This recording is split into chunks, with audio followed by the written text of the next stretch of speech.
নমস্কার। পশ্চিমবঙ্গের ৩২,০০০ প্রাথমিক শিক্ষকের চাকরি নিয়ে যে মামলাটা চলছে, আজ কলকাতা হাইকোর্টে তার একটা বেশ গুরুত্বপূর্ণ শুনানি ছিল। হ্যাঁ, একদম। তো আমাদের কাছে সেই শুনানির বেশ কিছু খুঁটিনাটি তথ্য এসছে। আমরা আজ সেগুলো নিয়েই একটু আলোচনা করব। চেষ্টা করব পুরো বিষয়টার মূল যুক্তিগুলো আর এখন ঠিক কী অবস্থায় আছে সেটা একটু সহজ করে বুঝতে। ঠিক। শুনানিটা হয়েছে কলকাতা হাইকোর্টের ডিভিশন বেঞ্চে, যেখানে দুজন বিচারপতি থাকেন আর কি। বিচারপতি তপব্রত চক্রবর্তী আর বিচারপতি ঋতরাত্র মৈত্রের বেঞ্চে।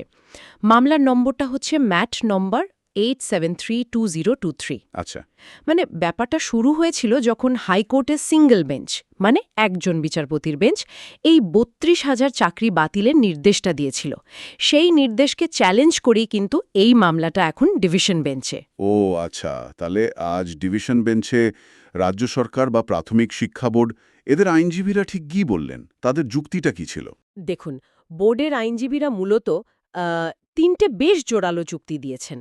প্রথমত, ওনারা বলছেন যে সিঙ্গল বেঞ্চ যে দুর্নীতির অভিযোগের ভিত্তিতে রায়টা দিয়েছিল, তার সপক্ষে নাকি তেমন কোনো যাকে বলে সলিড প্রমাণ নেই। প্রমাণ নেই বলছেন। বেশিরভাগটাই অনুমানের উপর ভিত্তি করে। হ্যাঁ, অনেকটা সেরকমই তাদের বক্তব্য।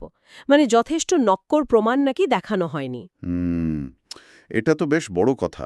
দ্বিতীয় যুক্তিটা হলো, এরকম প্রমাণের অভাব তখন এক কথায় ৩২,০০০ মানুষের চাকরি বাতিল করে দেওয়াটা শুধু দৃষ্টিকটুই নয়, এটা একটা চরম অযৌক্তিক পদক্ষেপ। অবশ্যই ৩২,০০০ সংখ্যাটা তো কম নয়। একদম।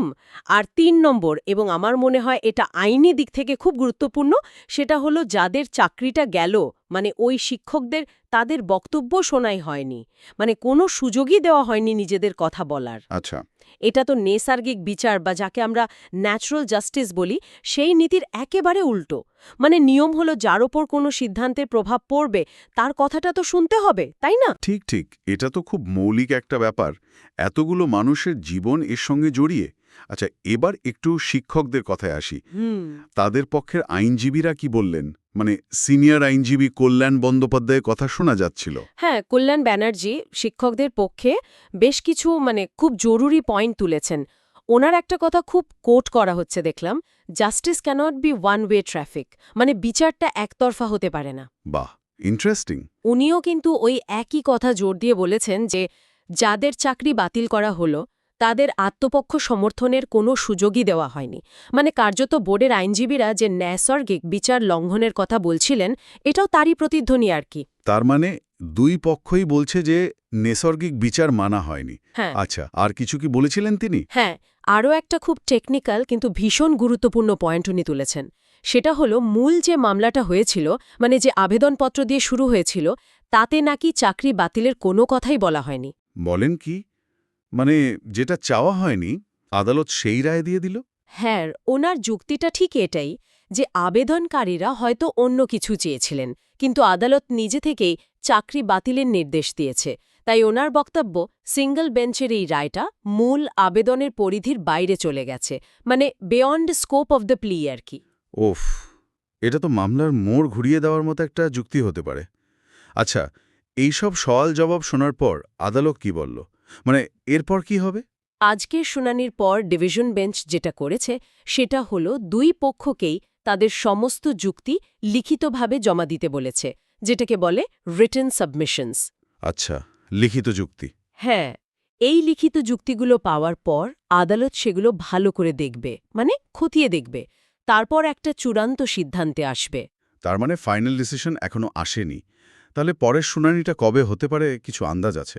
আদালত জানিয়েছে পরের শুনানি হবে হাইকোর্টের গরমের ছুটির পর, ধরে নেওয়া যেতে পারে জুন মাসের শেষ দিকে বা হয়তো জুলাই মাসে আমরা পরবর্তী শুনানির একটা তারিখ পেতে পারি। বুঝলাম।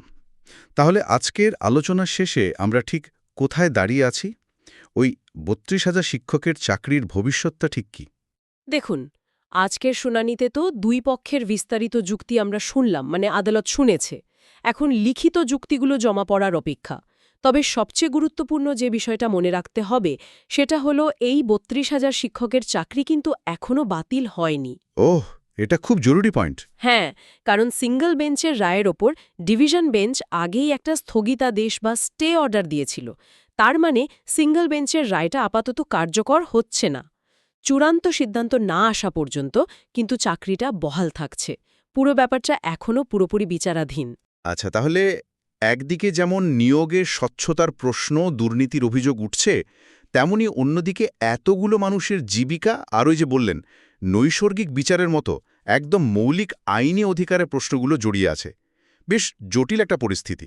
ঠিক তাই। এই দুয়ের মধ্যে একটা টানাপোড়েন চলছে। আর এখানেই আজকের আলোচনার শেষে একটা প্রশ্ন কিন্তু মনে আসছে। বলুন।